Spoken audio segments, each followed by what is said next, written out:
I'll never forget when I was probably around the age of 7 or 8, my best friend at the time wanted to lose weight, and I would make him run laps around my house, and I would give him nutritional advice. Even though I didn't know very much, for some reason I always had this affinity towards wanting to empower others. So I always knew that this mental approach is so important, and it's been proven to me through the 10 years I've been a physical therapist and beyond. Some of the many important benefits of taking this mental approach include increasing athlete and client compliance, increasing confidence, increasing independence, fulfillment, growth, allowing the individual you're working with to go through this amazing transformation, decreasing costs associated with care, decreasing the amount of time you need to spend with individuals through the rehab process by taking care of the most important element, the mental, emotional side, and ultimately helping to improve our own personal development.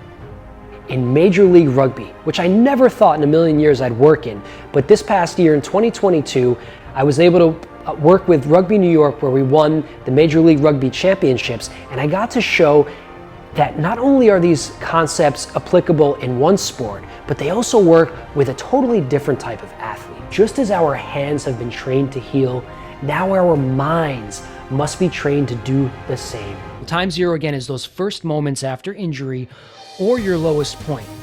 And it's really important at that moment, really noting all those feelings and sensations. Mental effects of pain can influence your judgment. It can change your perspective. It can lead to different emotions, and it can become a vicious cycle. It can almost become habitual. And this is the area that a lot of conventional rehab has not considered, that pain is not just a matter of putting ice on it.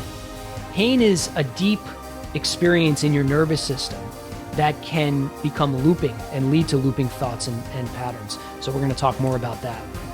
I like to say pain leads to painting thoughts and emotions. We all have known how we have certain clients and patients that seem to be non-compliant. Having a tailored message for your individual you're working with based on their readiness to change can help increase their likelihood to commit and to eventually change. Seeking the truth, I call this, in psychophysiology. We've all said this: I need to exercise for my sanity. Of course, many of us have chosen the profession we've chosen because of its positive impact it's had maybe in a difficult time in our life. Can you remember that moment? Can you remember when you found maybe something you practice to this day that helped you so much? Well, now we're talking about the psychophysiology, the actual elements in your body that are contributing to this. So exercising for mental health, is it anecdotal pseudoscience, or is there empirical scientific evidence? Gearing right into now the effect exercise might have on depression. It's amazing to me that the benefits of this have been documented over 21 years ago. We've all been talking a lot about CBD and if it has a place, or even medical marijuana, in helping to relieve pain, or in the rehab world. You're seeing products now on your shelves. There is conflicting evidence. I want to not just show you the positive, I also want to show you the more controversial things that are found with mental fatigue, and we'll talk about that in just a little. I think motivation is the holy grail to self-improvement, whether it's physical, mental. And so I think it would be remiss if we didn't talk a little bit about some of the concepts behind exercise-related motivation. So there's two theories we're going to talk about. When they're hurt, they go through this identity crisis and they struggle to figure out what they need to do. And I realized actually that many of the athletes that were able to persevere through it had certain characteristics that we'll talk a little bit about. The second step is ownership. I like to call this taking the driver's seat. You can't just go through the rehab process in the passenger side or in the back seat and let your clinician or you take them through the entire process without them holding the reins. Remember, we're only as healthy as our mind recognizes it is. The knee, the shoulder, whatever body part could be in perfect working order. If they don't feel that mentally, then what good is it?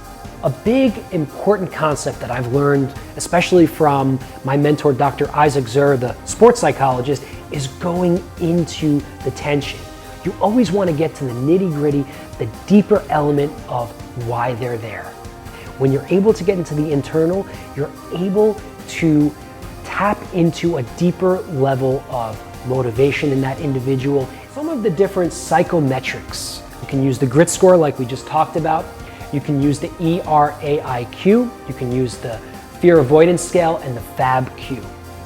So when it comes to any kind of mental game, visualization, we know how important it can be. And there's some great guided meditations that utilize a lot of visualization, guided imagery, and how we can use guided imagery scripts.